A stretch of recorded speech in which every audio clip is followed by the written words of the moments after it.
Hola, ahí vamos a comenzar. Ciclo Confianza y Decisiones.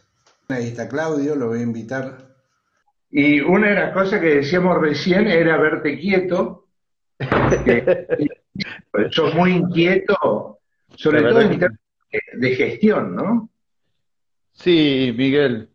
Nos conocimos hace muchos años, no digamos cuántos, Más de 15. pero a mí me encanta que nos encontremos en esta etapa de nuestras vidas porque primero la coherencia, ¿no? Yo te conocí queriendo capacitar, queriendo formar, en una obsesión de un joven por la formación cívica, por la formación ciudadana, contenidos, conocimientos, sabiendo que sí o sí la manera de existir, a mí me gusta hacer una paradoja en ese sentido, es decir, Sí, ya los filósofos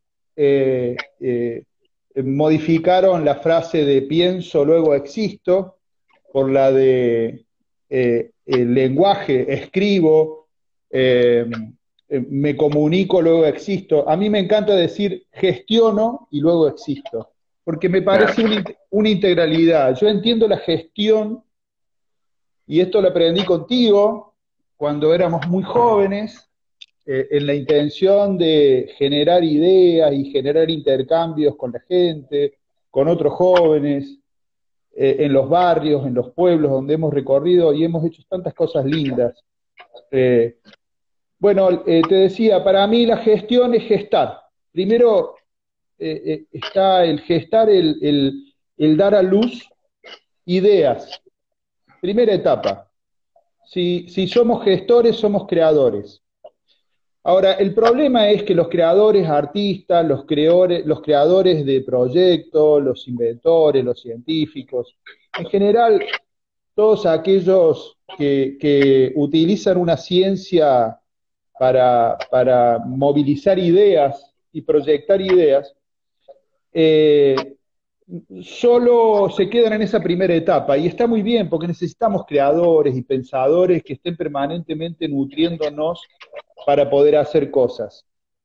Ahora bien, además de gestar, los gestores proyectamos y ahí empieza una nueva fase de pasar de la idea, de esa justificación que generamos para hacer algo, a proyectar. Y proyectarse significa eso que hemos hecho tantas veces, tomando café, hablando con nuestros amigos, diciendo qué lindo que si tal cosa se desarrollara de tal manera, o si el país cambiara, o si la ciudad propusiera, bueno, eso es proyectar. Proyectar es imaginarse cómo funcionaría esa idea en la realidad.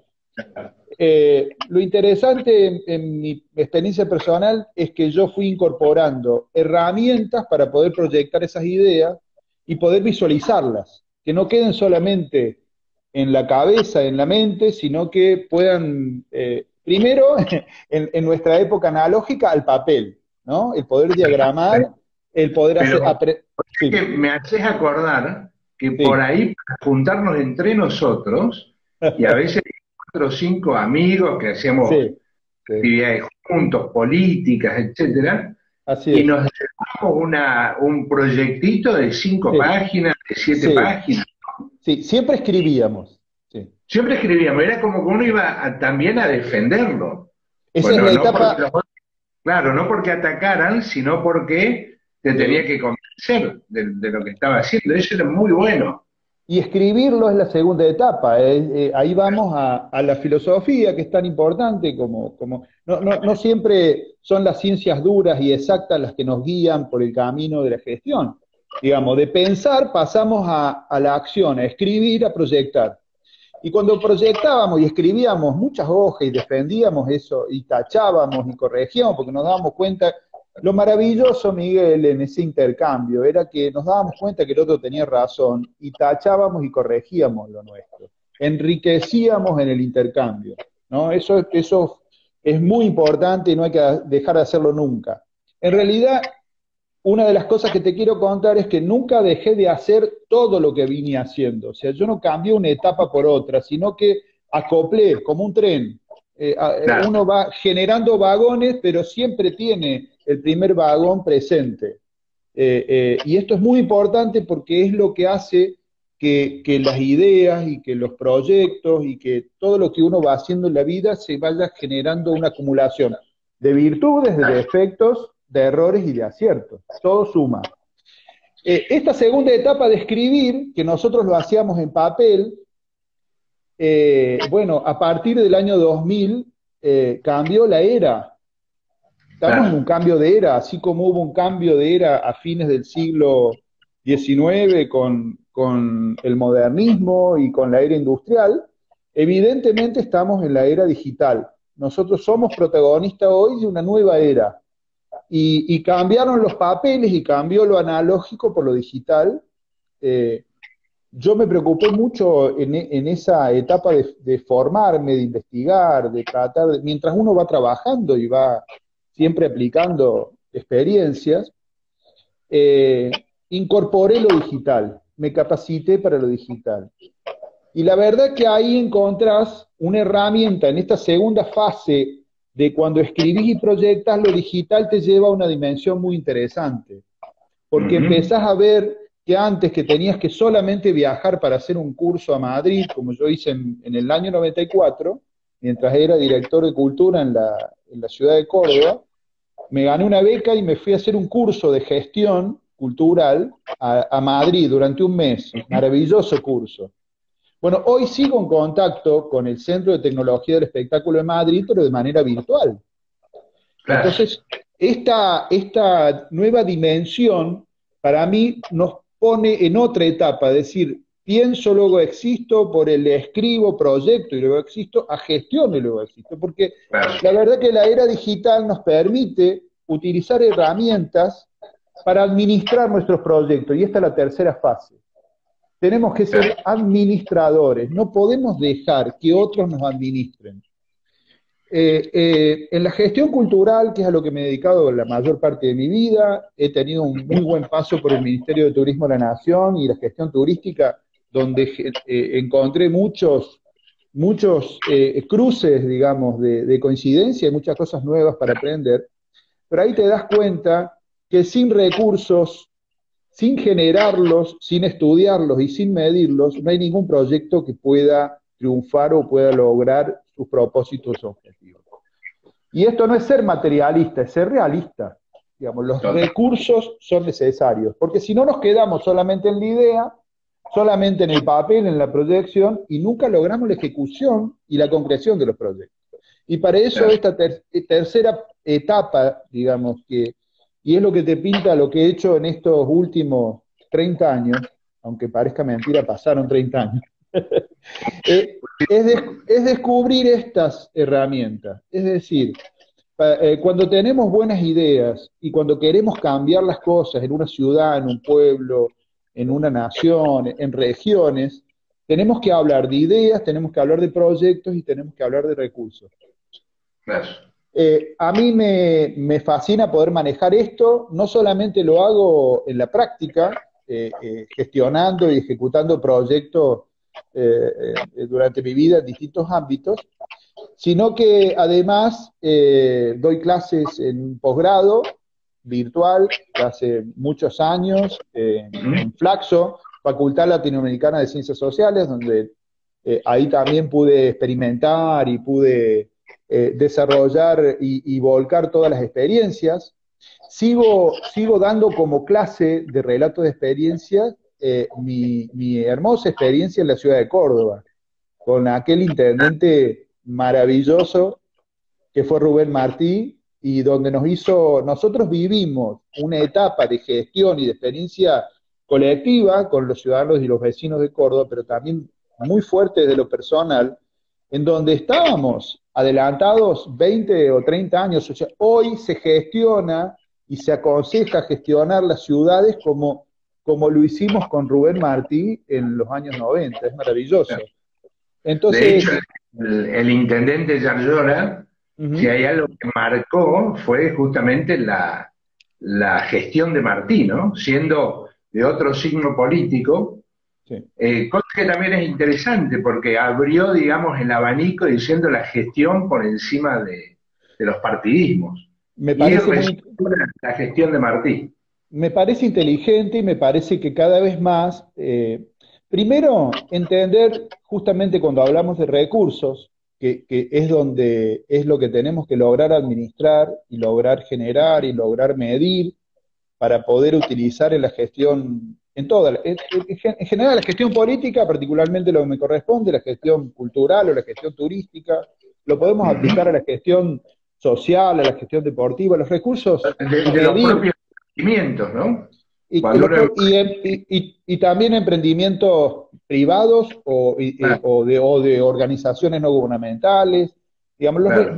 poder medir los recursos es fundamental. Y me parece, volviendo a lo que dijiste del intendente actual, que es inteligente que se reconozcan las experiencias anteriores. Porque uno de los problemas más serios que tenemos para gestionar políticas públicas en la Argentina pasa en otros lados, pero acá es muy agudo el tema que cuando termina una gestión, se borra todo lo anterior, se descarta lo que se hizo antes y se pretende, pongámosle con muy buena intención, inclusive con buenas intenciones, hacer algo nuevo. Y Claro. muchas veces el costo de poner en marcha un nuevo proyecto, un nuevo funcionamiento institucional en una institución que con virtudes y defectos ya venía funcionando, eso genera colapsos. Lo hemos visto durante muchos años en la Municipalidad de Córdoba que pasó eso.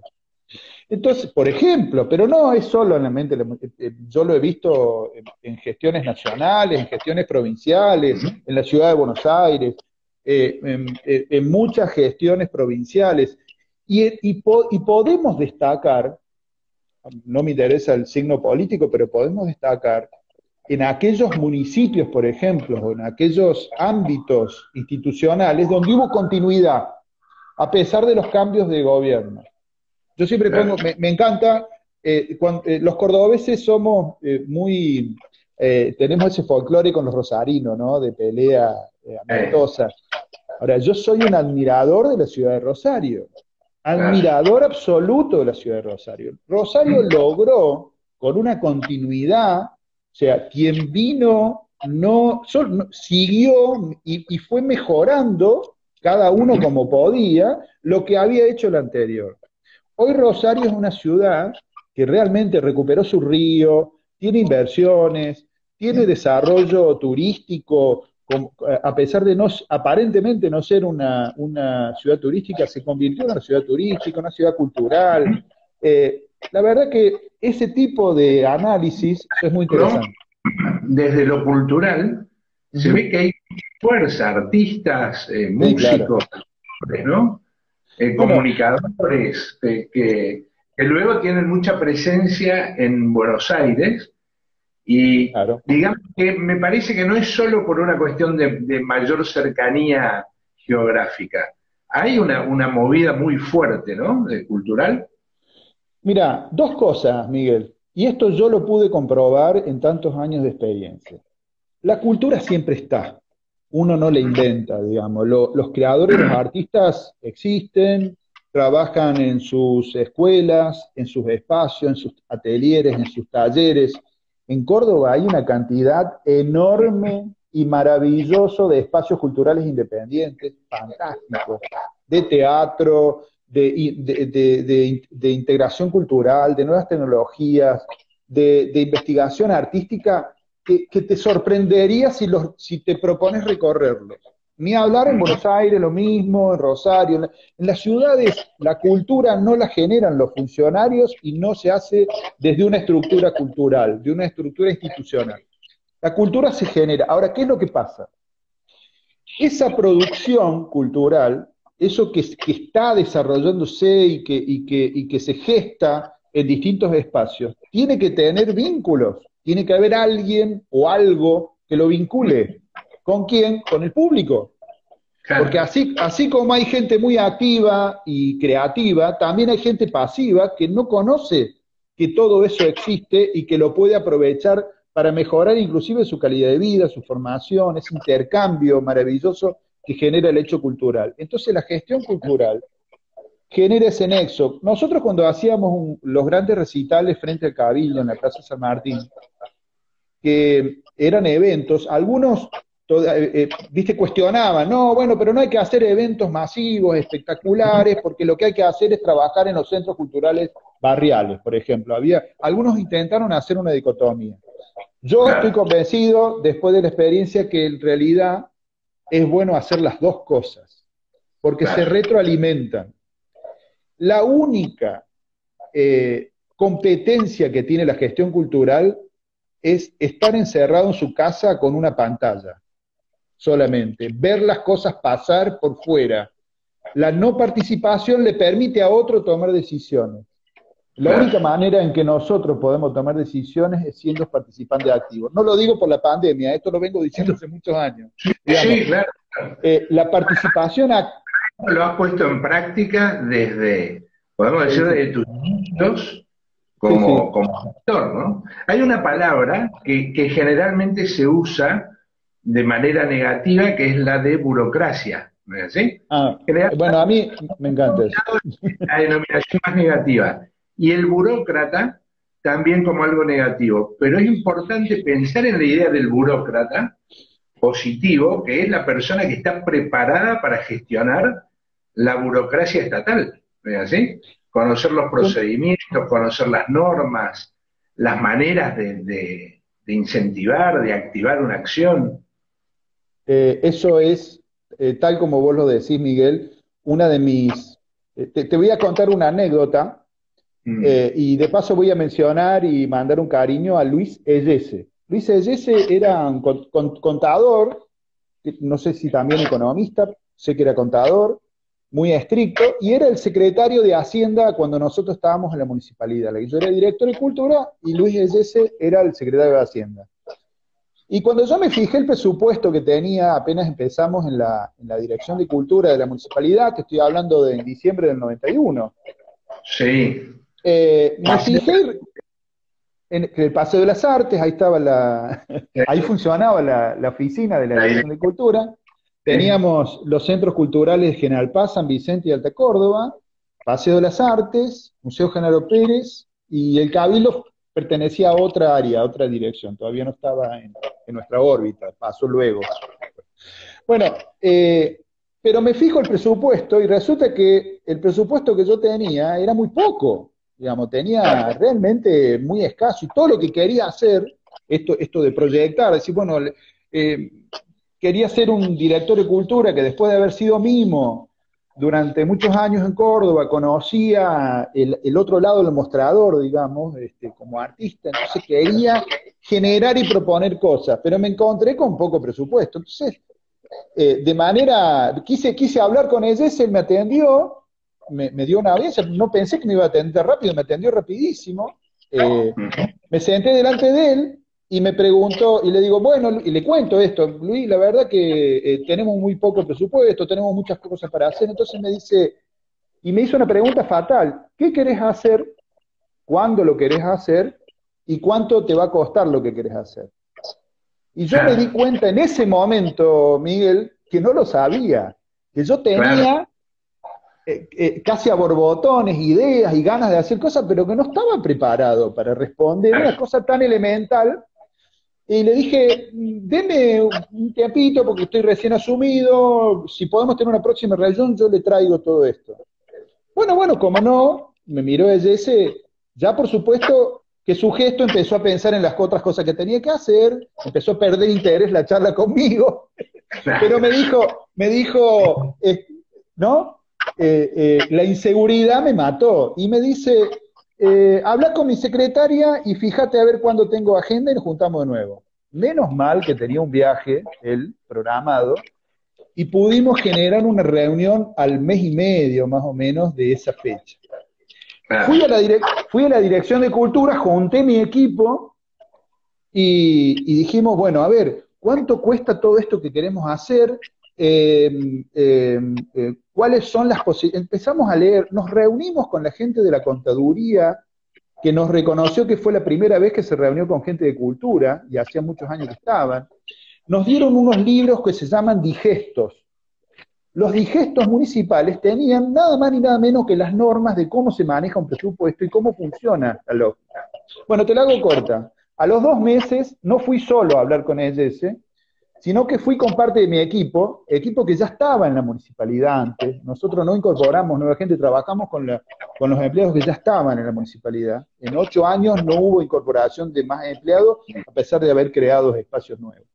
Bueno, y con ELS fui entusiasmado, le conté todo lo que queríamos hacer, inclusive con datos que nos había dado gente de la contaduría, del hecho de que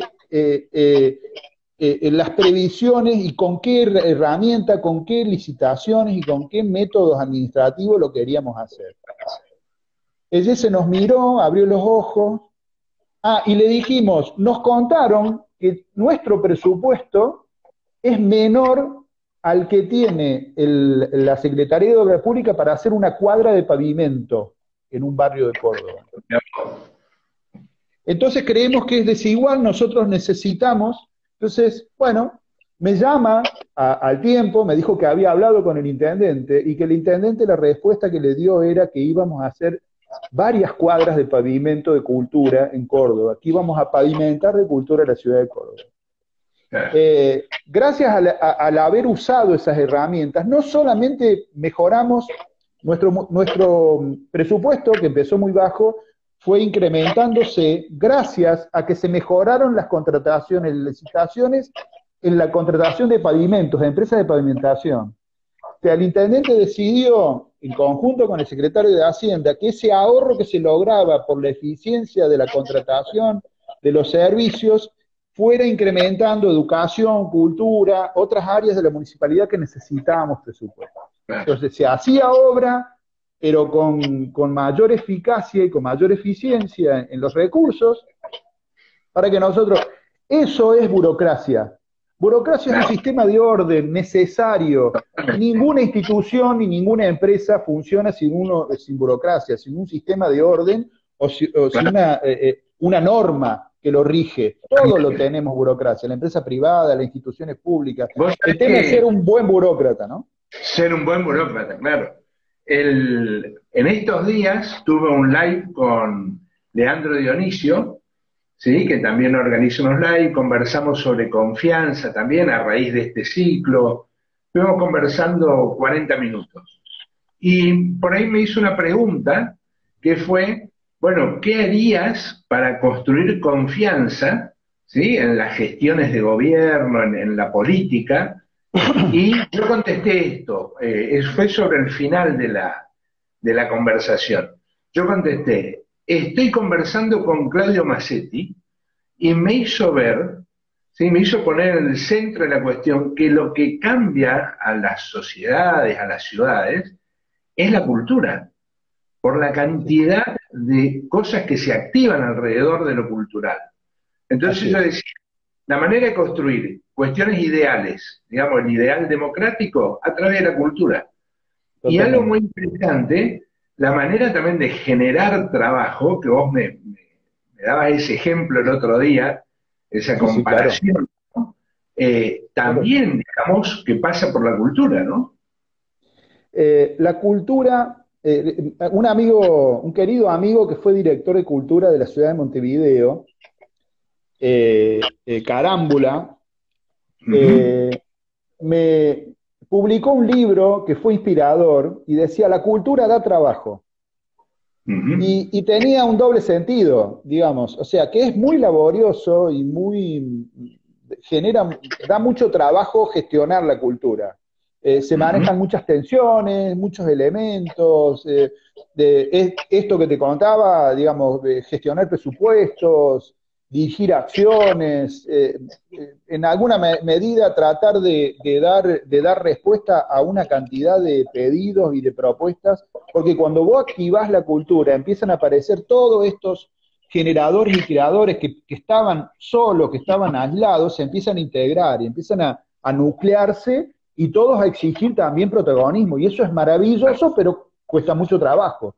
Ahora, claro, el dar trabajo significa que genera fuentes laborales muy importantes, por todo lo que en la industria editorial nosotros generamos, por ejemplo, lo recuerdo porque fue algo que aún hoy lo podemos poner como ejemplo, y que fue una ordenanza municipal, el estímulo a la edición literaria en Córdoba, y donde se editaban 50 títulos por año de autores cordobeses con editoriales cordobeses, con un fondo de apoyo que en realidad era una compra de libro que nosotros hacíamos, lo vendíamos en la tienda del Cabildo, en la Recoba del Cabildo, una tienda maravillosa que pudimos crear. Lo mismo con los CD, en esa época, estamos hablando de la época del CD, cuando hoy haríamos un registro, pero lo importante es que los músicos en Córdoba pudieran tener grabaciones y pudieran tener ediciones, y digamos, hay mucho trabajo que se genera con los estudios de grabación, con las industrias editoriales, con las imprentas, con los papeleros, con los diseñadores, y particularmente lo que hicimos en los centros culturales barriales, en los CPC.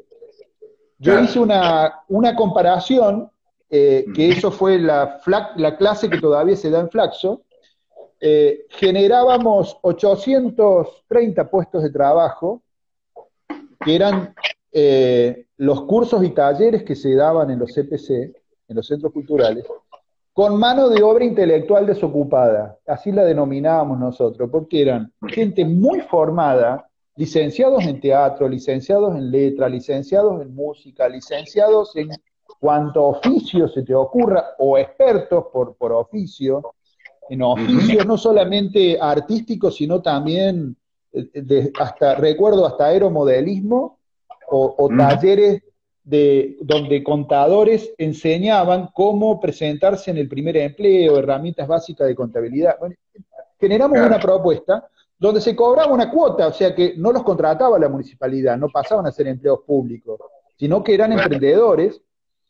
Eran 800 talleristas que, gracias a la cantidad de alumnos que participaban en ámbitos, o sea, si vos querés dar un taller, Miguel, y tenías un ámbito gratis, que era el espacio construido por la municipalidad, que era el centro cultural, tenías una sala, tenías los elementos, tenías empleados que te atendían y te escribían a la gente, o sea, tenías un marco que vos, si lo tenés que hacer solo, nunca podés cubrir esos costos. Entonces, la municipalidad puso a disposición una inversión muy importante, como fueron los CPC, a disposición de estos talleres.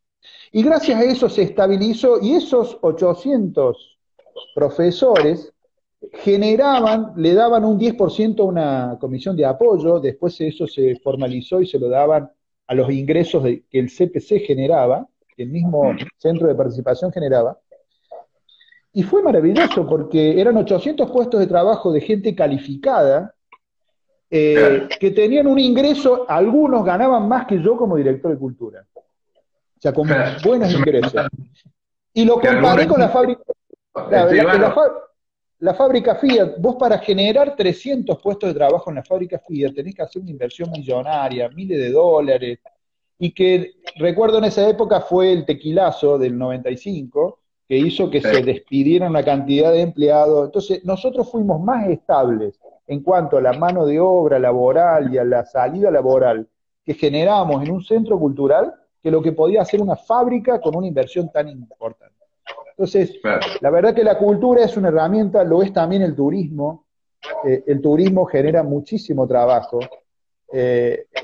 Cuando llega, por ejemplo, un turismo de reuniones, que tiene que ver con esto que hablamos nosotros, o con la usina campus, que vos manejás también, cuando vos generás un evento, un congreso, un simposio, y vienen expertos y participantes de otras latitudes a la ciudad de Córdoba, se alojan en hoteles, van a comer a restaurantes, toman taxis, recorren la ciudad y compran en comercios y recuerdos o artesanías o elementos.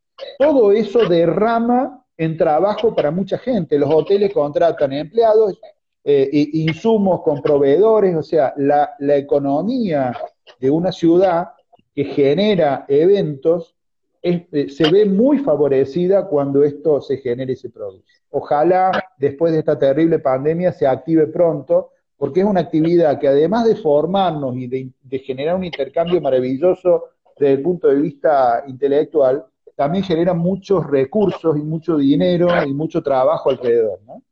Hay muchas familias que viven un bienestar de mínimo hacia arriba, ¿no?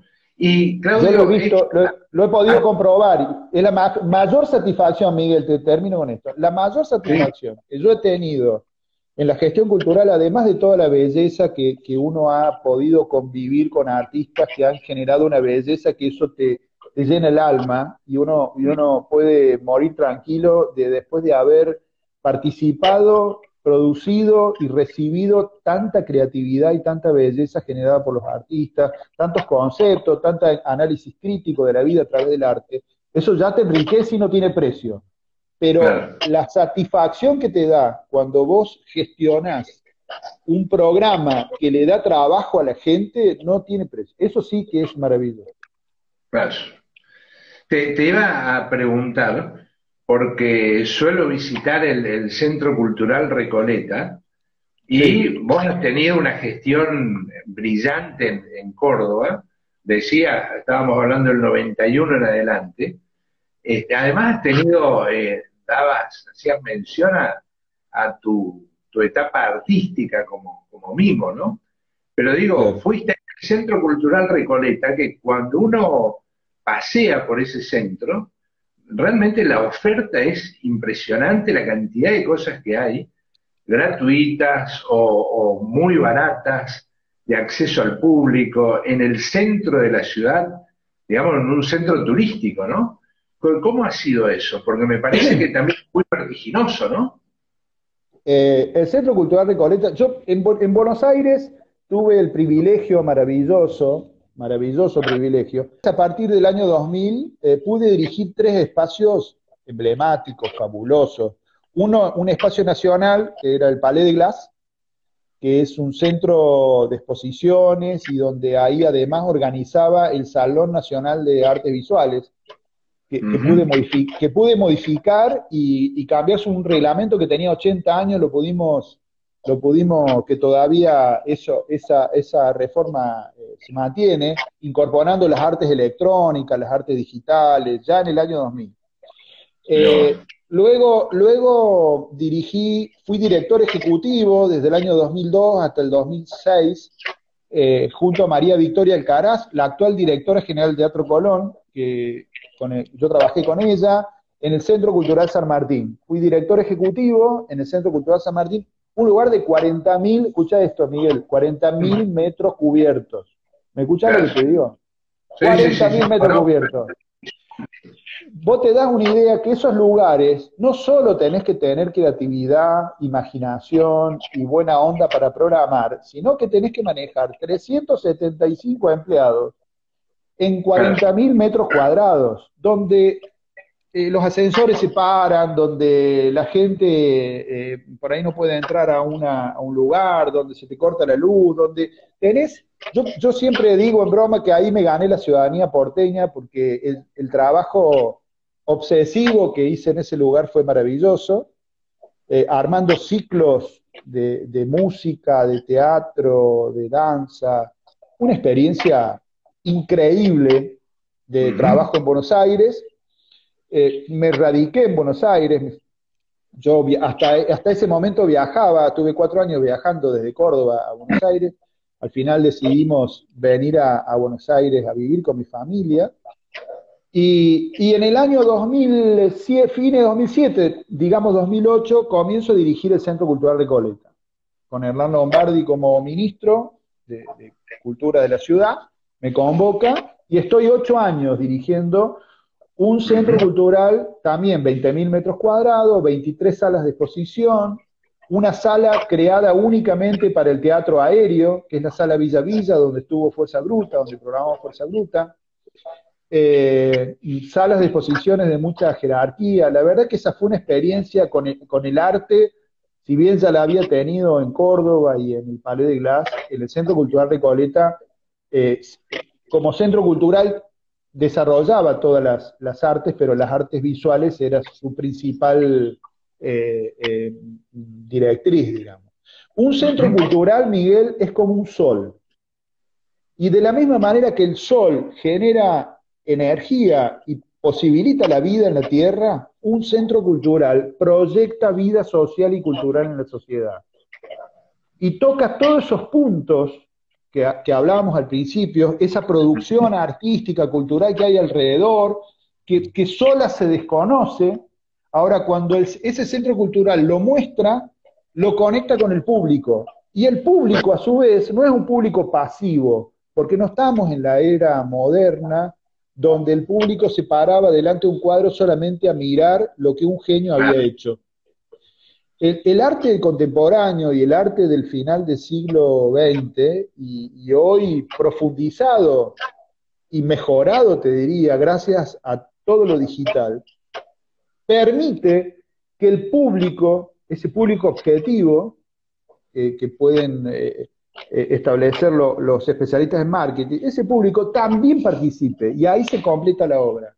Una obra de arte hoy, sola, colgada en una pared, no dice nada. Una obra de arte o una artista hoy completa su obra cuando está la respuesta del público.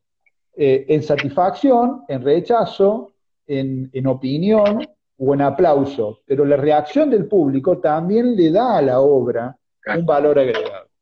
Entonces, en Recoleta circulaban 2 millones de visitantes por año, de los cuales 500.000 eran turistas que venían por la ciudad, y el otro 1,5 millones eran otros 500.000 argentinos, porteños y del interior del país, que venían más de una vez al centro cultural. O sea, el centro cultural era un lugar donde la experiencia era tan interesante, gratuito, era tan interesante que la gente volvía y lo tenía como un lugar de referencia para complementar su calidad de vida. Es decir, vos vivís en un departamento en Buenos Aires, entre 50 y 70 metros cuadrados el promedio, tenés tu familia, tenés tus cosas, tu trabajo durante el día, pero llega un momento, o el fin de semana, o un horario de la semana, que vas al centro cultural y generás un intercambio y te nutrís, y a su vez vos también ejerces tu opinión crítica. La actual sociedad del conocimiento genera ese intercambio, el arte, la acción social se nutre, nada puede hacerse sin la opinión y la respuesta de quien lo sigue. Esto que hoy te lo digo de una forma que parece intelectualizada, era lo que hacía Rubén Martí como intendente. Claro. Rubén sabía interpretar en cada barrio, en cada zona donde él iba, la necesidad y las tensiones que le generaban y le contaban los propios vecinos. Por eso su respuesta no era una respuesta unidireccional, sino una respuesta donde la opinión del vecino se traducía. El político que hace eso, yo lo aprendí leyendo a Sabatini, a Ilia, tengo esa formación, y por supuesto con Rubén Martí, y después cada posgrado, cada máster o cada estudio que realizo me habla de eso. Entonces, de distintas maneras voy encontrando que la manera de poder lograr el punto de equilibrio de una acción política, privada, de educación, de cultura, de servicio, el punto de equilibrio está cuando logramos interpretar ese feedback a quien estamos dirigiendo. No sirve ninguna gestión. Además también tener una confianza plena que el proyecto que uno genera, digamos, tiene riqueza, por decirlo de algún modo, es importante, ¿no? Si se logra hacer. El chequeo está en eso, porque si hay rechazo, algo está pasando. Si no, claro. Si ese feedback es un catalizador, te diría, muy interesante. Un feedback que no solamente tiene que ver con la cosa demagógica del pueblo y la gente, tiene que ver también de otros expertos, inclusive la opinión crítica de un opositor. Cuando nos escuchemos un poquito y dejemos de de solamente tratar de imponer ideas, porque imponiendo ideas, imponiendo proyectos, siempre dejamos incompleta nuestra obra, nuestra acción o nuestra gestión. El poder escuchar al otro y retroalimentarse no solamente con la felicitación y con el aplauso, sino con la crítica. A mí me parece que es la clave de poder gestionar, es lo que a mí me ha pasado en la vida y cuando me ha ido bien, que hasta ahora en todos los trabajos que he realizado he tenido una buena conclusión, ha sido por esa interacción productiva, razonada, y todo lo que he aprendido de cada una de las personas que me criticaron y que también me aplaudieron, ¿no? Claro. Sí, contabas, Claudio, de que eras mimo. Además, digamos, era un mimo muy grosso. No, no era un mimo, digamos, que estaba improvisando. ¿Qué, hacéis algo de eso? ¿Hacéis algo artístico? ¿O eso ha quedado muy, muy atrás? Los mimos ahora se lo hago a mi hija más chica, que ya, inclusive, que ya no quiere que le haga mimos porque tiene 13. Mimoso. Ahora soy mimoso. No, en los 80 tuve una experiencia, era una búsqueda, ¿no? A mí me habían dicho que actuar no era una profesión, no era algo que uno podía hacer. Y esos desafíos me gustaron siempre. También cuando me dediqué a la política me dijeron que eso no me iba a dar resultado. Cuando me dediqué a la gestión cultural también me decía que eso no iba a tener sustento. O sea, me gustó desafiar ese no se puede, desafiarlo haciéndolo porque en realidad uno tiene que buscar hacer lo que le gusta. Yo desde, el que me conoce desde Villa María, que es mi ciudad natal, sabe que yo de toda la vida, desde el jardín infante, el colegio primario y sobre todo el colegio secundario, el Instituto Secundario Bernardino Rivadavia de Villa María, el mejor colegio del mundo, creado por don Antonio Sobral.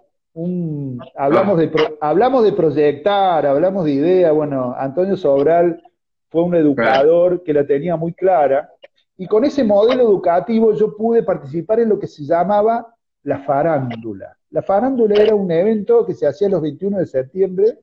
Lo voy a mencionar porque eso me va a servir para hablarte de las otras cosas que hice como mismo. La fuente estuvo ahí.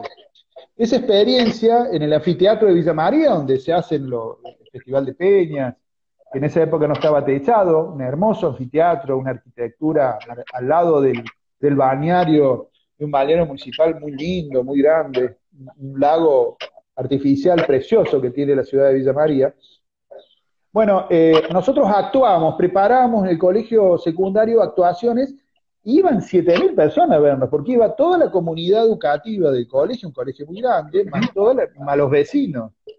Y yo ahí me sentí muy realizado, sentí que mi vocación era esa, y después, a pesar de que probé con ingeniería, ciencia económica, abogacía, no sé cuántos estudios, dije, no, yo voy a ser mimo. Y empecé con Ricardo Saluso, fue mi primer profesor, un gran mimo cordobés. Luego viajaba todas las semanas, viajaba en tren o en ómnibus los domingos a la noche. El lunes me capacitaba aquí en Buenos Aires con Ángel Elizondo, con Escobar y Lerchún, de mimos maravillosos que había acá en Buenos Aires, y el lunes a la noche volvía y el martes estaba en Córdoba. Eso lo hice durante el año 83, todo el año, y empecé a trabajar como mimo. Participé en los festivales de teatro. Recuerdo haber hecho de manera voluntaria la producción de un grupo catalán en ese momento que había llegado año 1984, primer festival latinoamericano de teatro en la ciudad de Córdoba, y donde ahora está el shopping de Patio Olmos, era el patio de la ex escuela Olmos, del colegio, que estaba, era una estructura vacía en ese momento, pero se usaba para espectáculos no convencionales. Y ahí actuó un grupo español que yo ayudé de manera muy improvisada, la mía, y eran un grupo de teatro independiente que se llamaba La Fura del Baus. La Fura del Baus en esa época empezaba a ser lo que hoy es una de las empresas y los emprendimientos artístico más importante del mundo. Y bueno, nosotros lo tuvimos en Córdoba en el año 64 y yo era voluntario y les ayudaba a ellos a colgarse y a conseguir elementos de producción. Esa experiencia maravillosa que nos dieron los festivales de teatro en Córdoba en los 80, yo participé en todos, en las muestras paralelas, actué, te diría, en todas las ciudades y en todos los pueblos, creo conocer todos los que había en esa época. Ahora creo que hay pueblos nuevos en Córdoba, pero en esa época no dejé ningún lugar sin actuar. Y esa experiencia me hizo ver, además de lo artístico, Sí. ver otras realidades, la producción y la gestión, verla y encontrarnos con gente que decía, qué bueno si acá ocurriera tal cosa, esto que hablamos al principio, ¿no? Una cantidad de proyectos por Como se dice, hacerse y mirada del otro lado del mostrador, digamos, ¿no? empecé a ver lo que ocurría. Recuerdo haber ido en motoneta a Los Zorros, que queda cerca de Carrilobo, entre Carrilobo y Villa María. Pueblos hermosos, maravillosos que tiene esta provincia increíble que tenemos en este país. La verdad que y cada lugar donde vas, primero ves cosas que no encontrás en otro lado, pero siempre la queja, no, pero acá no pasa nada, acá debería pasar tal cosa. Y ese fue un desafío que me movilizó a pasar de la actuación a la gestión, a convertirme en un hacedor tratando de responder esa opinión crítica, maravillosa, bien intencionada de la gente que quería que ocurriera cosas en su ciudad, en su barrio, en su espacio. Mantener estos lugares vivos. Una pregunta, cuando crecían, ahora son ya grandes tus chicos. Sí, sí, tengo Juan, que vi que había entrado por ahí. Juan tiene 17 años, sí, sí. Hay un rugbyer, ¿no? Porque te viste en las redes. Claro. Claro, porque yo toda mi vida jugué al rugby desde chico. Sí. Empecé en Villa María y después continué en Córdoba. Villa María, en el Jockey Club de Villa María, un club maravilloso. Mis amigos hoy lo conducen el club muy bien. Les mando también un saludo porque son geniales. Luego en lo que era el Taborín, que ahora se volvió a armar, el Club Taborín en Córdoba, y el rugby me enseñó mucho. Lo voy a nombrar. Domingo Bifarella era el director, padre de un amigo mío, de Gonzalo, que somos muy amigos con Gonzalo, y dirigía el Museo Genaro Pérez. Y cuando a mí me nombran director de cultura, a mí me daba vergüenza, porque yo tenía 29 años, lo conocía a Gonzalo hacía muchos años, había ido a la casa muchas veces, y Domingo Bifarella era una eminencia en la cultura de Córdoba. Tenían la galería maravillosa de música y de arte, el director del museo, una persona con una formación intelectual y cultural muy, muy, muy importante. Entonces, cuando fui como director de cultura, que pasaba a ser su jefe, cuando lo fui a ver al museo, casi con vergüenza, le digo, mire, Domingo, voy a ser su jefe, pero dígame usted qué quiere hacer, porque usted... Entonces me miró, me dice, te va a ir muy bien como director de cultura porque sos rugbyer. Y como rugbyer, él había jugado al rugby muchos años, yo no lo sabía. Y dice, como rugbyer, no te amedranta ninguna dificultad. Y empezamos a hablar de rugby antes de hablar de la gestión de un museo. Y hablábamos de rugby por la lógica, porque uno es un juego que te exige constantemente resolver dificultades. Tenés que ir para adelante dando pases para atrás. Cada vez que agarrás la pelota tenés 15 que te quieren agarrar.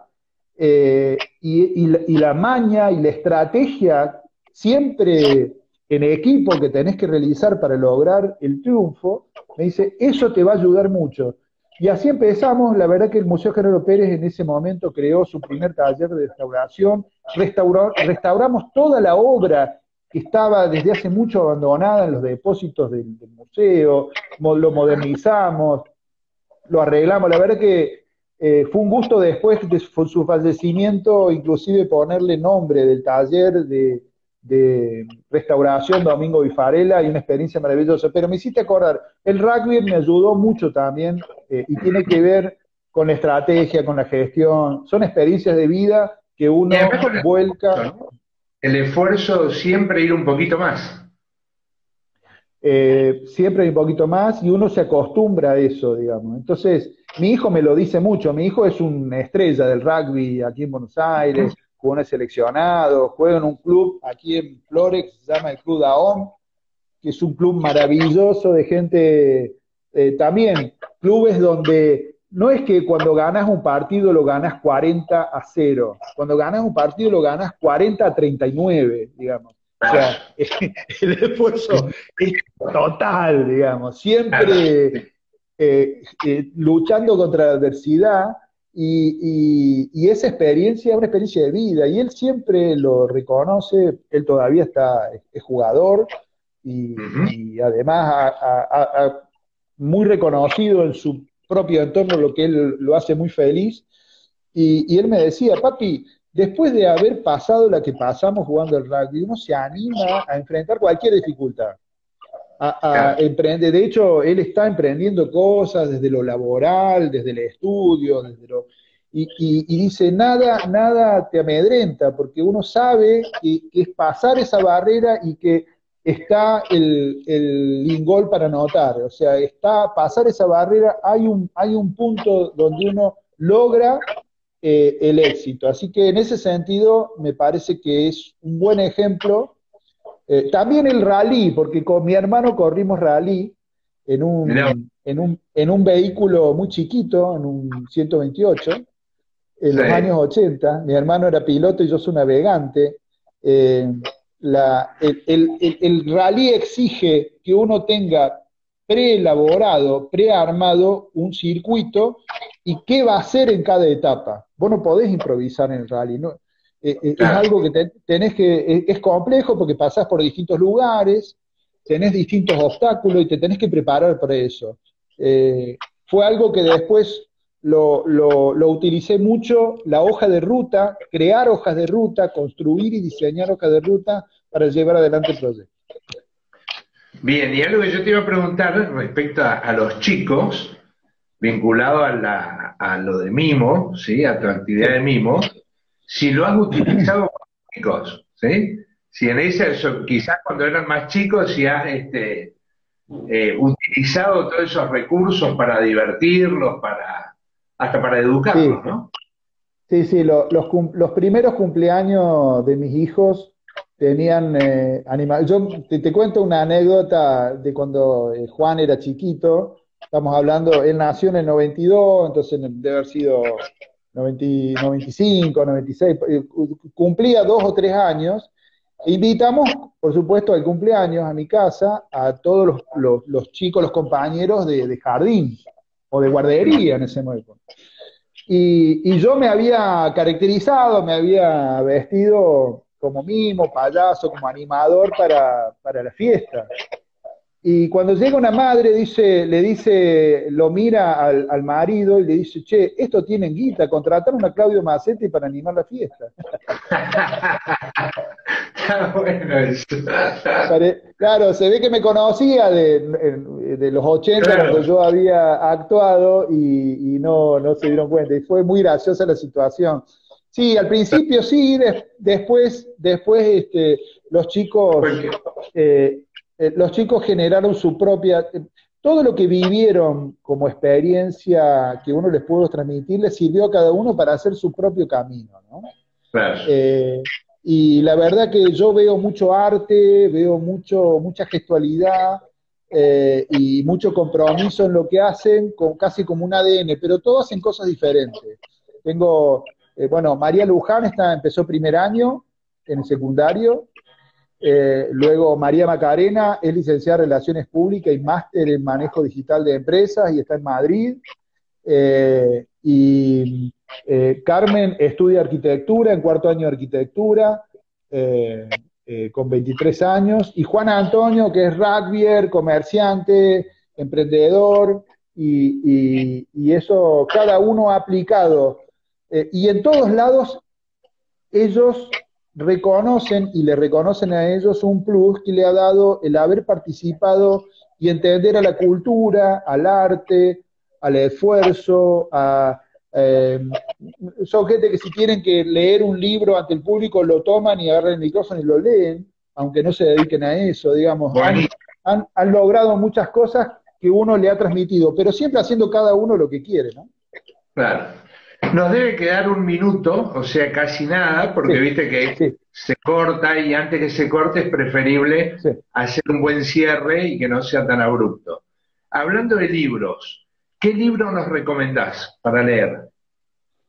¿Qué libro recomiendo? Me agarraste de improviso, pero yo estoy El ri- leyendo, sí, recomiendo mucho el libro de Tony Puig. Tony Puig se menciona y se escribe Tony Puig, eh, que es un libro de gestión cultural que se llama Se acabó la diversión. Mirá Y qué bueno. esto quiere decir que los artistas no solamente entretenemos, sino que generamos proyectos que movilicen y que de esto que estamos hablando, que la gestión cultural sirva para generar trabajo, para generar calidad de vida, para proyectar.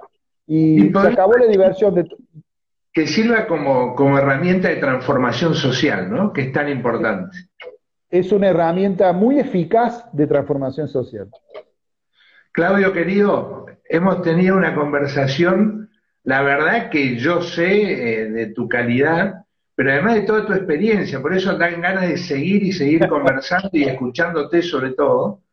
Y vamos a hacer algunos emprendimientos juntos, así que eso primero me halaga y además me genera muchas ganas de que se concreten.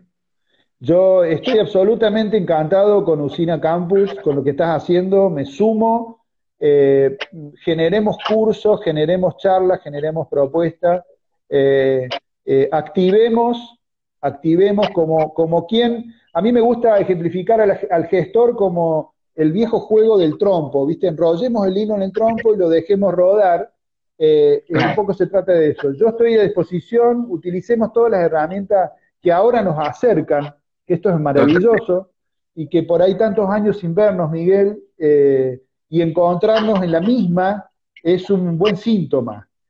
total, total. Te agradezco mucho y te mando un gran abrazo.